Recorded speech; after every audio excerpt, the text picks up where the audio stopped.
What is up, guys? Teddy Cornwall here. Welcome to the Underdog Talk, the world's most underrated podcast on earth. But you see him, and right now he's sitting down, but the man is 7 feet tall. The one and only Willie Cauley-Stein. How you doing today, sir? Doing well, man. Doing well. Just trying to stay cool out here in Texas, man. It's hot. Yeah, what's the temperature over there? Right now, it's probably like 97 right now. Yeah, it's hot as hell over here too in Maryland, and you We know, ain't got no sun out. It's overcast and it's still 97. It feels good though because there's no sun out. Yesterday was like 104 though. Like the next 7 days is supposed to be like upper 90s, hundreds. It's not. It's not ideal. no, that is not ideal. And I've been staying in the AC watching Willie Cauley-Stein highlights at, um, in the NBA and in college, and you know, also in Kansas. So that's what I've been doing, and I think that should be also a mixtape as well, and just get that created out there. And obviously, I want to kind of look into your basketball career. Why did you fall in love with basketball? What was it that drew you to basketball? I think I don't know, the people that I was surrounded by kind of molded it. Wasn't like it was just always there. I don't know. Like my mom played, my uncle played, my all my aunts played, my dad played. Like I don't know. So it was just probably always going to be there. Like everybody was tall, so I mean, as a freshman in high school, you were standing at 6 feet 8 inches. I don't know what other positions you could really play in any other sport. Maybe a wide receiver, you could be dynamic in there. Obviously, that'd be pretty epic. So was basketball always that kind of that first love for you? nah. It was like I, first first sport I started playing was like baseball, and then we didn't have like a basketball team where I was from, so you had to travel for that. So I didn't really get into that till like third, fourth grade. But I was playing like baseball and football. So those two was really like basketball. We just played in the yard, but nothing structured, nothing nothing too crazy. And then we met this family, and their son was in my grade, and so like we got real close with them and just got linked up with the AU team they were playing on, and then got in the circuit, and yeah, the rest just kind of took off. So then it was just basketball. So they would just go in seasons. Like if it was basketball season, we would play basketball. If it was football season, we were football. If it was baseball season, we were baseball. Yeah. If we had golf, I would have been golfing for sure. Now, could you kind of talk about your upbringing and how it kind of influenced you? Your approach to basketball, approach to life, and kind of the approach to who you are today. Yeah, no. From a town of like 800 people, it might have went up in the last decade or so. But when I was there, it was like 800 people. It's called Spearville, Kansas. Born in Dodge City. It's kind of relatively the same place to me. Um, very simple, man. Very simple. Grew up like my grandparents are my guardians. Um, we didn't have stop lights. We had stop signs. We had we had like a little grocery store, a little mom and pop grocery store. It was very Friday Night Lights, but like even smaller. I feel like than that.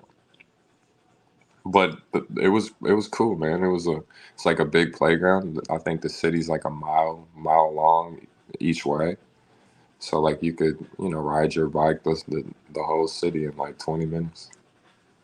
Everyone knew you, and you knew Every everyone. everybody was friends. Everybody had I could go to anybody's house and eat dinner, breakfast, like whatever. It was like everybody was like it's like a big family. Like I said, it was like a big playground. So it was cool like growing up in that. And then like I left there my going into my sophomore year. No, after my sophomore year, going into my junior year. It's like sophomore year just ended. I moved to Olathe, Kansas, which was like extremely. I have more kids in my my graduating class in the town I grew up in. So that was like a cool little culture shock. But I was such a I was like Bambi going into that school, man. Like I didn't really know much. Like I was just a young buck, man, just kind of getting guided along again. Like basketball was the reason why I was there, and like obviously like a better education and just more opportunities. So, but I was just being funneled, man, along the way. It's like something outer force just like funneling me around the way, and then like I don't know, I was pretty tapped into to like energy and like spirituality and stuff. So like I was just going with that wave, whatever that feeling was or whatever I was feeling at the time, just going with it, learning from it.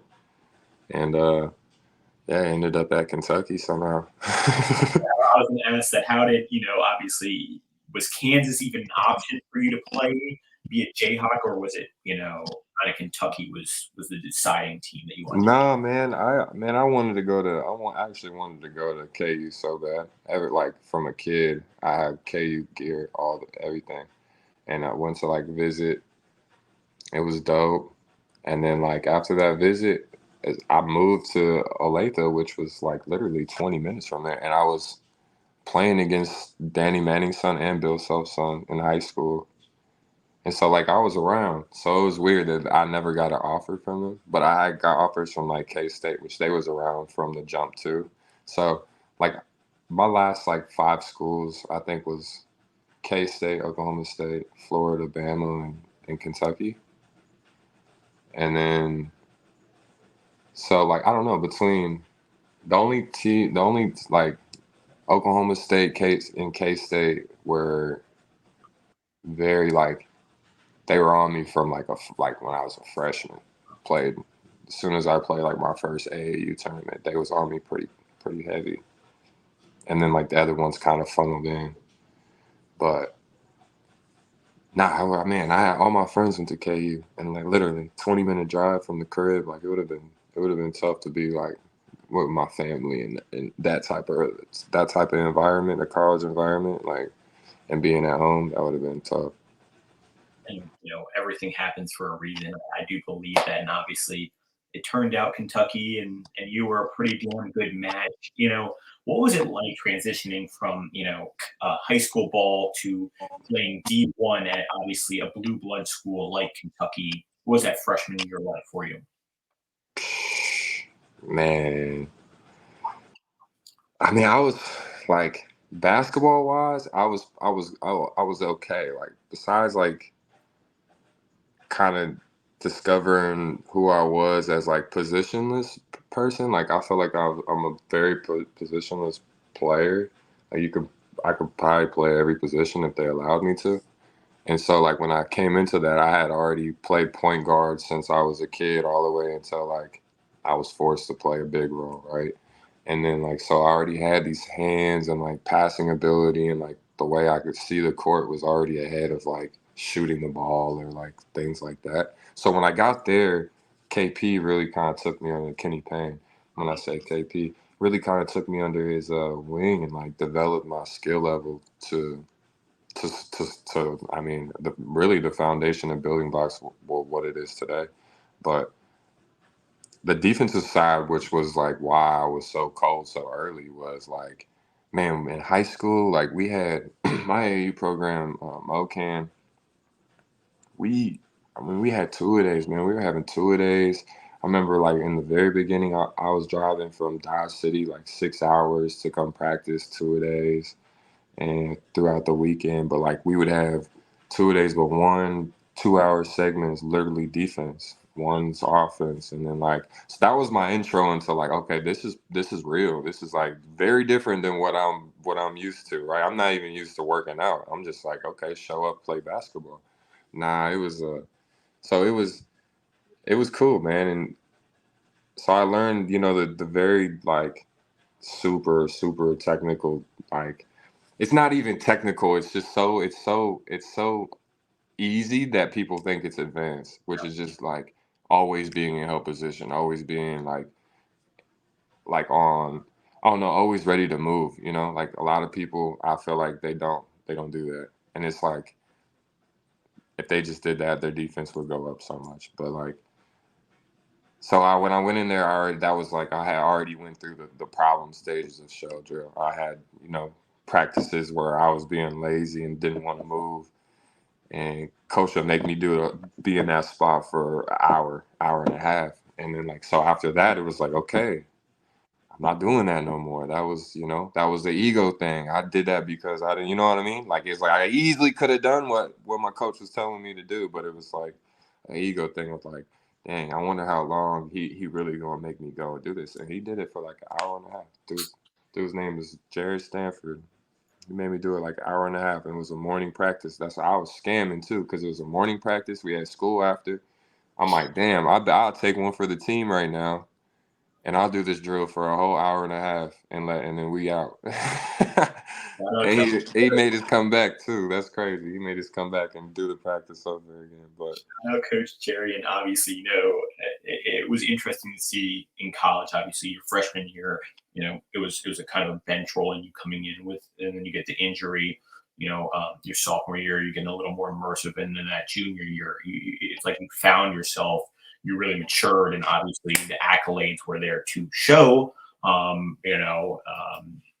With SEC Defensive Player of the Year and All American First Team, and all those just impressive honors.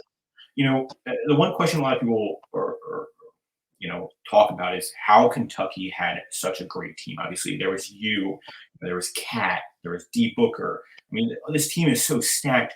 How is a team with all these superstars in Kentucky do you play together? Is it how do you guys be a team in terms of, okay, who's going to be the guy for this game, or how does that all work? If that makes sense. yeah, no, I mean it's a good question. I mean that's a blueprint. That whole team right there is a blueprint for how like a championship team is.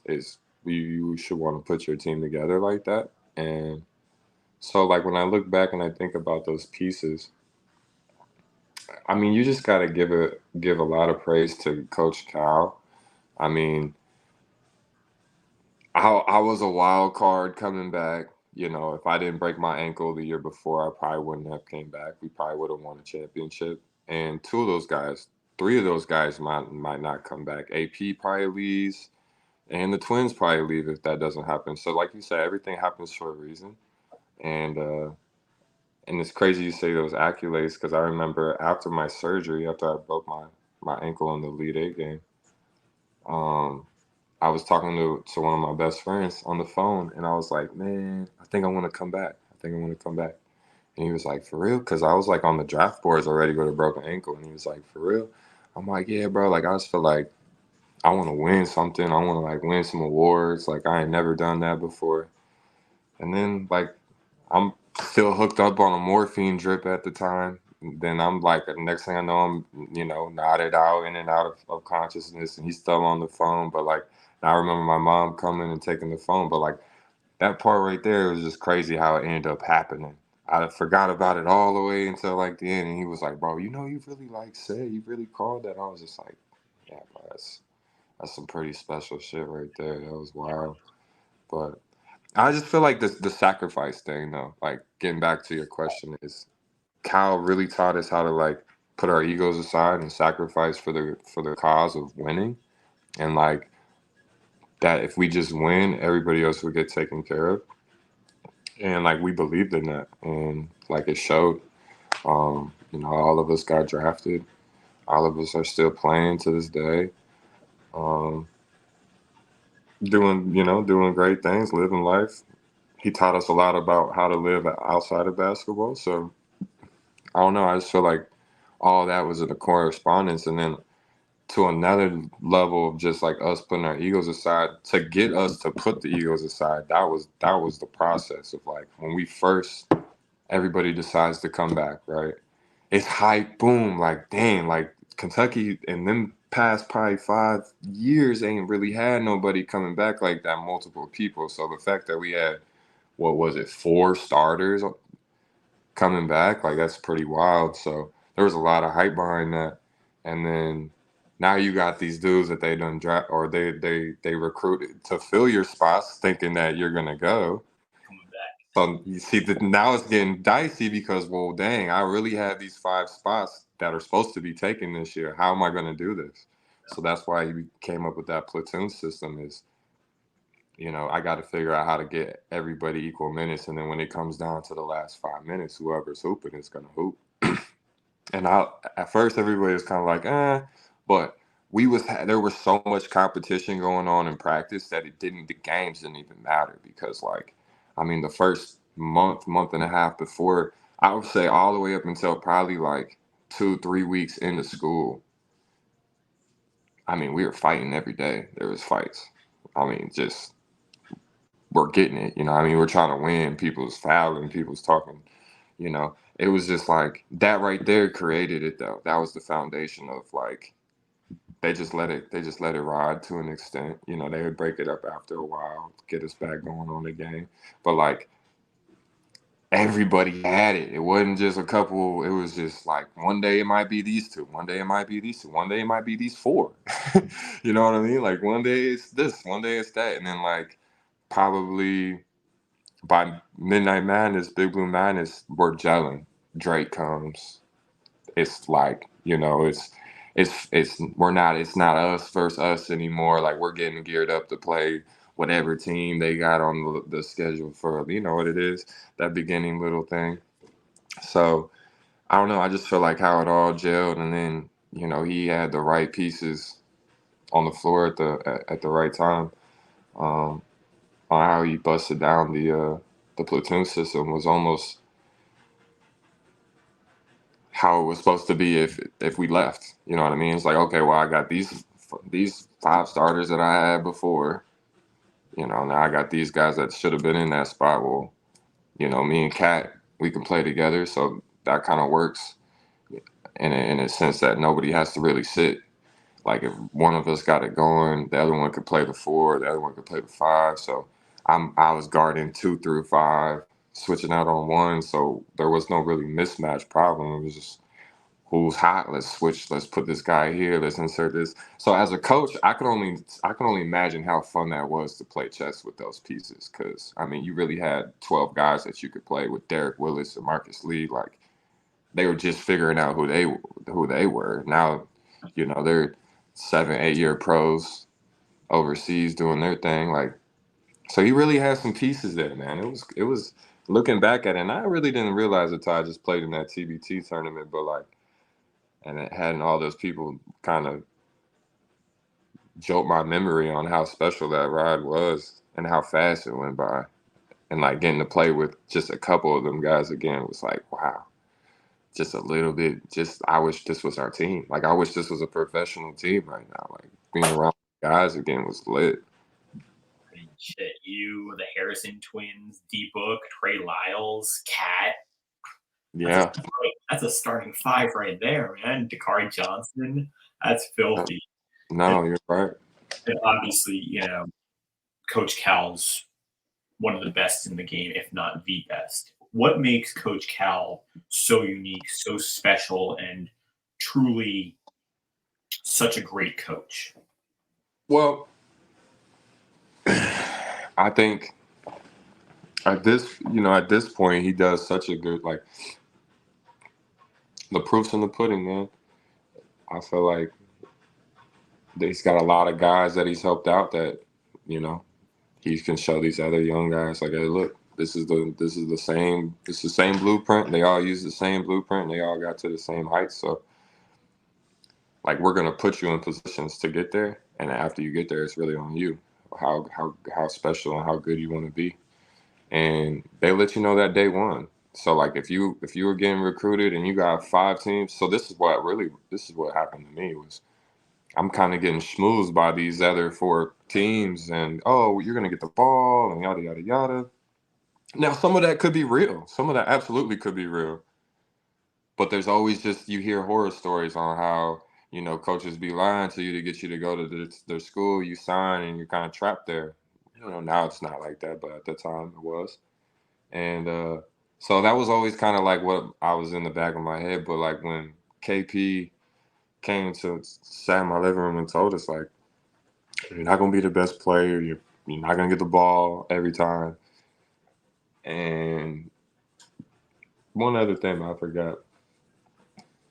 But basically, like, you're not gonna be the guy. So, but you will have an opportunity to play with pros every single day in practice, and you'll probably get drafted from it. And I was just like, well, damn. At first, I didn't like it. I had to put my ego aside a little bit. But then I was like, sounds like a pretty easy way to get drafted. If you, like, and then sure as shit, man, I committed to him, and it was like overnight. It was like boom, like 5,000 followers on Twitter, Instagram. Back then, that stuff really just kind of took off. So that was a lot, bro. In one night, I was like, oh my gosh. And then, yeah, like you become a rock star quick. Especially on a Kentucky campus where basketball is the sport, and you kind of alluded to it, Willie. You did get drafted. You were a first round pick, in fact. And again, I always love to say, so many people from high school make it to college. So little people from college make it to the NBA. So little people from college get drafted into the NBA. So little people from college also get drafted first round. You were 8th overall. What were the emotions like being drafted into the NBA? What was that all like? I mean, it was good. It was good. It was a great experience to share with like all the people that supported me. It kind of got me to that point, but it was like, I don't know. It happened so fast. I feel like, and you're already in that city. Like I was already in Sacramento doing like a signing like the next day. That you don't really get to like relish it a little bit. I don't know. Looking back at it, I mean, it's super dope. The whole experience is obviously a cool thing. But like, as far as like, I don't know, the way I feel about it, it was just kind of like another step in the stone. Like, ultimately, this is not what I'm here for. Like we got drafted, it was great, but I'm at that point still like in college mode. I'm a little naive to how the politics work and how the business works. Like I'm still trying to win something. Like I'm going here to try to win something, and like once you get in it, and then you realize that not everybody in here is trying to win, and not every organization is trying to win. You're kind of just like, oh, it's easy to fall into the trap. And obviously, you played for the Kings from 2015 to 2019. Some epic runs, some really nice games for you. Oh, it was fun. And obviously, do you remember October 28th, 29th, 2018? Does that date ring a bell? Nah. Oh man, that was your 26-point game and 13 rebound game, man. Come on. Against who? The Heat. Oh, okay, yeah. No, I do remember. It was at the Heat though. Yes. Yeah, Yes. I do remember that. And obviously, what was the biggest thing that the NBA taught you? What was the one thing you took away from being in the National Basketball Association? Uh, Shoot. I mean, you could be anybody you want to be, man. You can. They give you the platform and the things to do everything that you want to do, everything you want to achieve. It's right there, set up for you. It's just, having the discipline of like go do it and just go, like put your thoughts and put your like creativity and emotion, whether it's like off the court or on the court. Like they have so much stuff going on that you can get a part of. And one other thing is you were on 4 different NBA teams. What was it like getting traded and going to a new city, a new team? What are the adjustments like? The first time that I got traded with it was kind of like a little like gut wrenching because you're like, man, I kind of just got comfortable here. It was, like I remember getting traded before a game, and like I was starting against Sabonis, and matter of fact, he was an All-Star that year, so I was hyped to play against him. And yeah, man, before the game got traded, I was like, well, damn. But like, I get why. You know what I mean? We were like, I came there to get to the playoffs, and then Steph breaks his wrist. Obviously, everybody else is hurt, and like we're not looking too well. So they were like, shoot, we're gonna trade you to Dallas. They got a good chance of being in the playoffs. We know that's what you really needed. So I understood it. I got it, but at the time I was sick because I'm like, dang, like I just got comfortable here, like and this is like new, and this is only 2 hours from where I was, and I know these guys. I'm around. I'm in the Bay, like, so I actually I'm cool with them, and so it was kind of like, dang, like I was okay with staying here like another year or two because I think it was like a 1 year or like a 2 year deal 1-1 or something like that. So I was like, well, shoot, I'm cool with coming back 1 more year. Like it's just gonna happen. So like the plan, oh, this is gonna happen next year. Like get in the playoffs, go crazy, and then get a contract for multi-year deal. That's the plan. And so yeah, so when that didn't happen, I was like, damn, because in the next year I believe they won it. And I was just like, wow, that close. So that's what makes you who you are. As Yeah. to go back to that, everything happens for that reason, like we Yeah. talked about. And you've been able to play with some pretty incredible players besides yourself. Who's been kind of that one player you played with where you're like, wow? I would say there's probably a couple. Like DeMarcus Cousins was incredible to watch play, especially as a rookie. I'm be on the bench like watching him be just a big guard, and that's like what I wanted to be. So I'm just looking at like, damn, like this dude's really doing it. This is lit. And so yeah, it was dope watching him do his thing.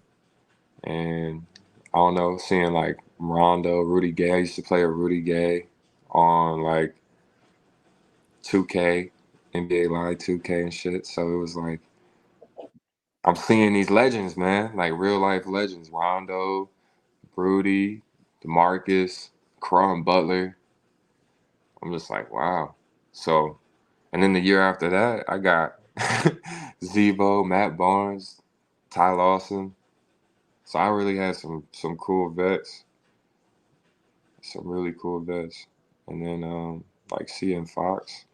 I think seeing Fox turn into Fox, that was lit. Like that's definitely one. And then seeing like obviously Steph. Like my locker is in between Steph and Clay, and it was lit. I'm just soaking up all the energy. I'm just, oh, this is lit. Yeah, it was cool in there. That's why I say I was cool with coming back in there, and then Clay, come back healthy. Like it was cool, man. It was cool. It was a cool vibe in there. They got good vibes in there.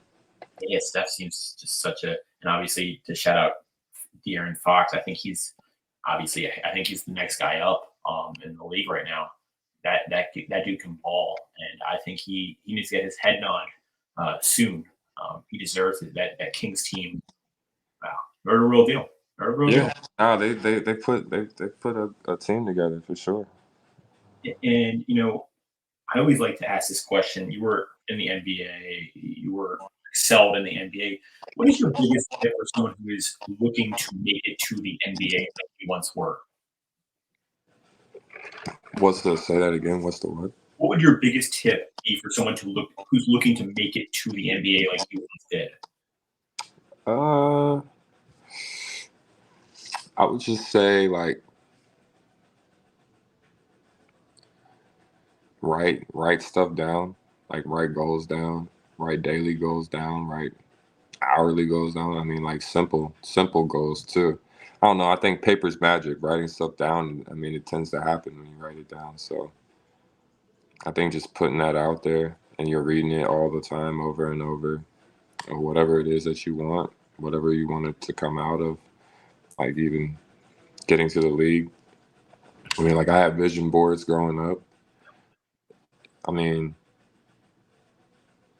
I think that stuff matters, and I also think like knowing who you are, and like being okay with people telling you like that. Oh, you're not that. Oh, you're not that. But like like, nah, I work to be that. So that's who I am.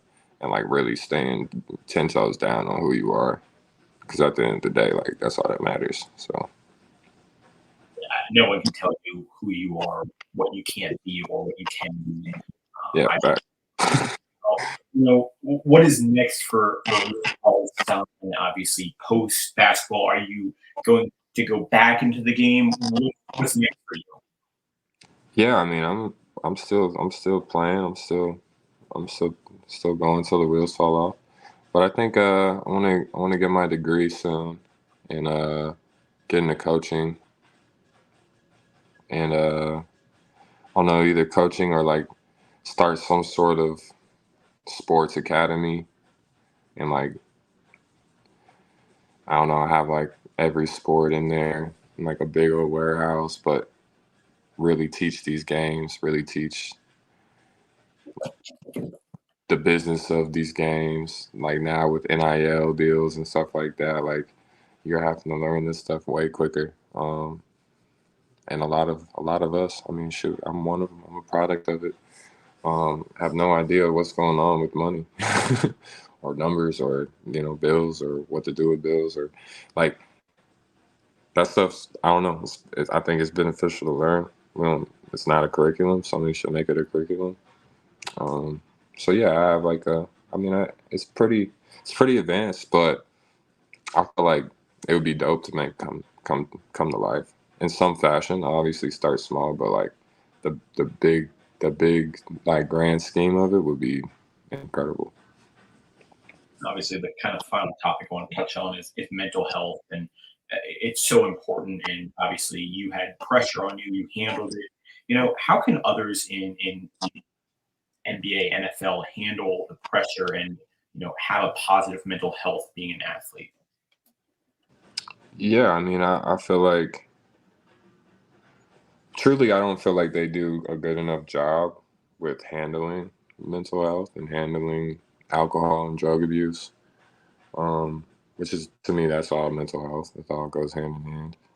Um, they tell you these things, but it's like they don't they don't teach you these things. They got to tell you because that's what they say. That's what it says in the PA, right? We need to let them know what's going on. But they're just telling you these things. They're not really teaching you like what these things are really doing to your body, really doing to your brain, the chemistry of your brain. Like there's a lot of stuff that goes into it that we're not being told that you kind of just brush off, and then when you feel those pressures or you know you lose family members or you lose friends or life happens, you lose your job, you fall into or you run from it instead of just like you know, accepting that it's happened and like asking for help. I think that's like the biggest thing. It's like a lot of us are conditioned to not ask for help. And so then we go search it for something else, whether it's in a bottle of booze or a bottle of pills or smoking and whatever it is. Um, this is that I think that's like the worst and the worst thing about sports. The worst thing about professional sports, at least, is that to me is the mental health aspect. I don't think it's highlighted enough. Like we're starting to, but it's just I don't know. I think there's a lot. There's more dealing with it than not. And it's okay not to be okay. I think the message is it's okay to talk to someone, to let your guard down, to feel emotion. As we're human at the end of the day. And man, that hit deep because it was so true and so real on that. Now, I don't like to end on that, but I think that was such a deep message. Now, before we go, the floor is yours. Where can we find your social media? Are you working on anything? Any brands? Any codes we can use? The floor is yours. No, I mean right now I'm not working on much. I just got my regular Instagram, which is Professor Trill. Um, Other than that, man, I think about the deep dive back into art. So you can look out for that. I'll be posting all that stuff. Um, and then just the golf journey, man. I'm still crafting on the golf journey. So I mean that's really what I got cooking up. I got a couple shoots that I'm gonna do with a brand called Pluto Golf, and then um, Under Armour and Steph Curry's brand sent me a bunch of the Curry brand gear, of the golf gear. So I'm gonna check. I got a couple shoots I'm gonna do with them. Oh, and the East Side Golf too. I got a little East Side Golf shoot that I want to do. So as far as visual arts and stuff like that, that's what I got cooking up. And then like I want to put together a TBT tape and kind of like a whole kind of mini docu series almost, because there's a bunch of footage from those 3 weeks. So it's just about me going to find it and then like piecing it together to make it look like a documentary. That's kind of how I want to do it. And the first 20 people, actually 20 people, first 20 people to follow Willie on Instagram, send me a screenshot. You'll be entered in to win a Kentucky Willie Cauley-Stein jersey, because we got to go back to the roots, and you got to represent the Yeah, for sure. Wildcats. That's where it all started. That's where, I mean, obviously it started in Kansas, but Yeah. you made Kentucky, No, And, you're right. I think that's where I found myself for sure. damn, I can't keep on saying it, but that team was just, I mean, that's college basketball at its finest, obviously, with I coaching mean, at the finest and at the helm. And yeah, man, it's just a shame that we didn't finish her out. but But hey, it's still up there, you know. a hell of a ride, hell of You a ride. get, but like, man, it's crazy that just one game that it solidifies you for life. Like you're good for life if you win that joint.